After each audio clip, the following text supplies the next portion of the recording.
नमस्ते, मैं हूं सुरेश कुमार एकलवे और आप देख रहे हैं बात सच है।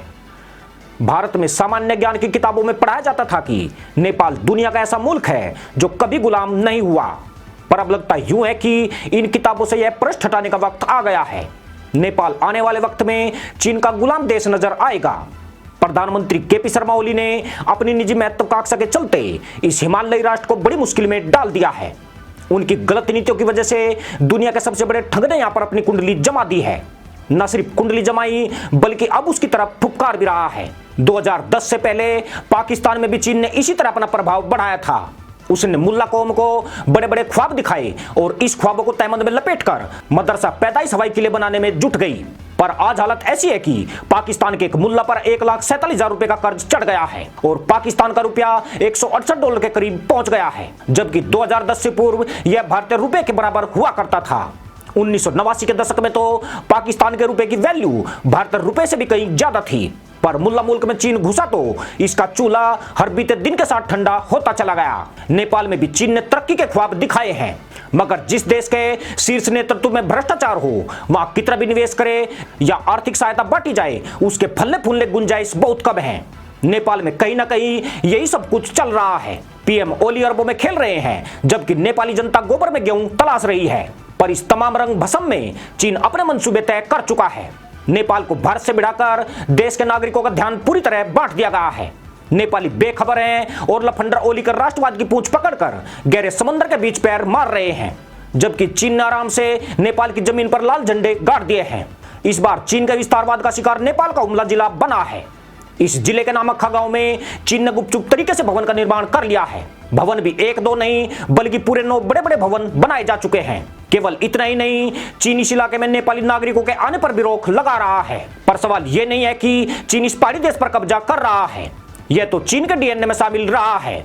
वह जिस देश से रिश्ते बनाता है उसकी दृष्टि वहां की जमीन पर ही होती है। पाकिस्तान, जिबूती, श्रीलंका, लाओस जैसे कई देश है जहां चीन विकास करने गया था मगर अंडरवियर तक उतार कर ले आया। मुल्ला मुल्क पाकिस्तान की तो बहु बेटी भी नहीं छोड़ी है। चीन के चकला घरों में आज उनकी सरेआम बोलियां लग रही है। पर नेपाल के साथ तो पाकिस्तान से भी कहीं अधिक बुरा होने वाला है।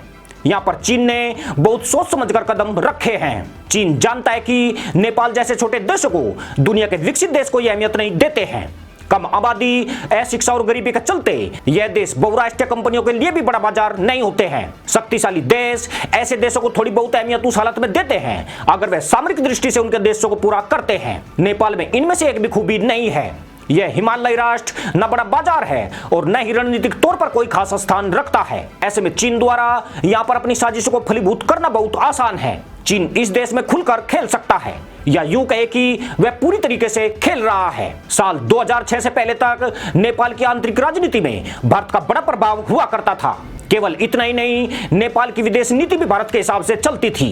चीन इससे भली भांति परिचित था, इसलिए चीन ने सबसे पहले उस कांटे को बाहर निकाला जो भविष्य में उसके मिशन में रुकावट बन सकता था। क्योंकि भारत के प्रभाव के चलते नेपाल की तरफ आंख उठाने की हिम्मत किसी देश में नहीं हुई। भारत अघोषित रूप में नेपाल की न केवल सुरक्षा कर रहा था बल्कि इस देश की हर मुश्किल में दिल खोलकर मदद भी कर रहा था। बड़ी बात यह है कि नेपाल की मदद करने की एवज में भारत को फायदा कम नुकसान ज्यादा हुआ है, मगर रोटी बेटी के रिश्ते के तहत भारत ने कभी इसकी परवाह नहीं की। इससे भी खास बात जो हर किसी को हैरान करती है वह यही है कि भारत ने नेपाल पर कब्जे की कभी कोशिश नहीं की। अगर भारत की बजाय नेपाल के पड़ोसी चीन या पाकिस्तान इस हैसियत में होते तो यह देश सामान्य ज्ञान के पृष्ठ वाली लाइन बहुत पहले गंवा चुका होता। मगर बावजूद इसके नेपाल ने भारत के मदद के बदले विश्वासघात किया है। पर अब यह बीते दिनों की बात हो चुकी है। नेपाल भारत के संबंध इतिहास के निचले स्तर पर हैं और चीन का वर्चस्व यहाँ पर हर बीते दिन के साथ मजबूत हो रहा है। चीन द्वारा हुमला जिले के नमक्खा गांव की जमीन पर कब्जा पहली घटना नहीं है। 2 महीने पहले ही चीन ने नेपाल के गोरखा जिले के रुई गांव को अपने में मिला लिया था। इस बार वह नेपाल की 2 किलोमीटर भीतर तक की जमीन अपनी बना चुका है। खास बात यह है कि चीन का विरोध करने की क्षमता भी नेपाल में नहीं बची है।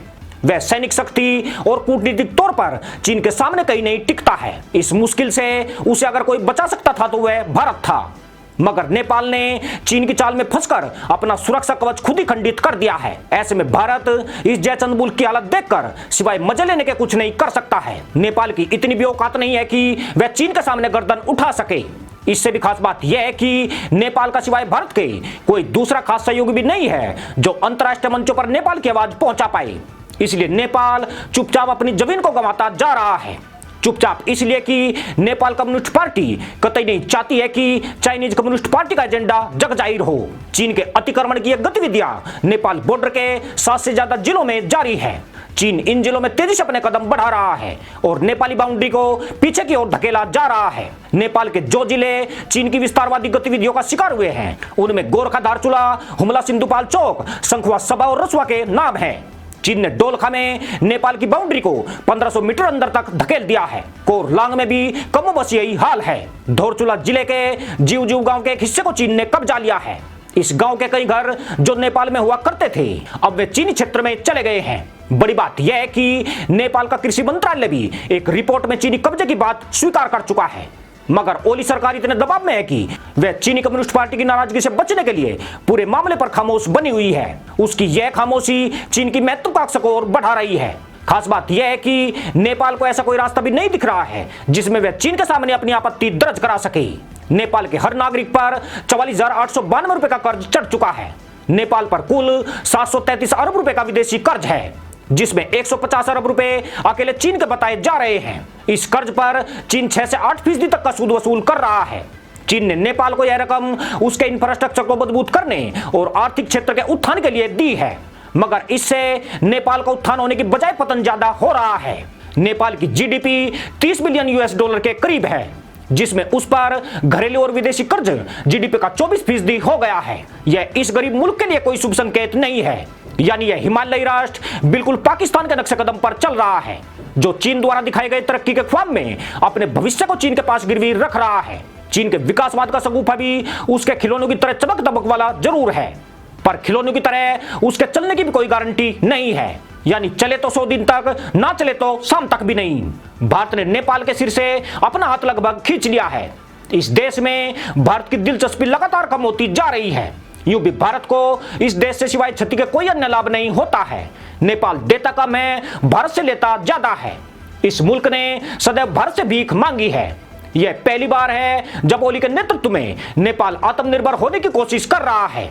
इसके लिए उसने चीन के पैर पकड़े हैं, पर नेपाल यह भी भूल रहा है कि चीन को दुनिया में ड्रैगन भी कहा जाता है, जिसके मुख से सदैव भस्म करने वाली आग निकलती है। नेपाल उसके और नजदीक पहुंचा तो इस पहाड़ी देश को भस्म होने से कोई नहीं रोक पाएगा। वैसे जमीन गंवाकर नेपाल चीन दोस्ती के नारे लगाना अच्छा है। इसी के साथ अनुमति दोस्तों, जय जवान, जय किसान, जय हिंद, वंदे मातरम।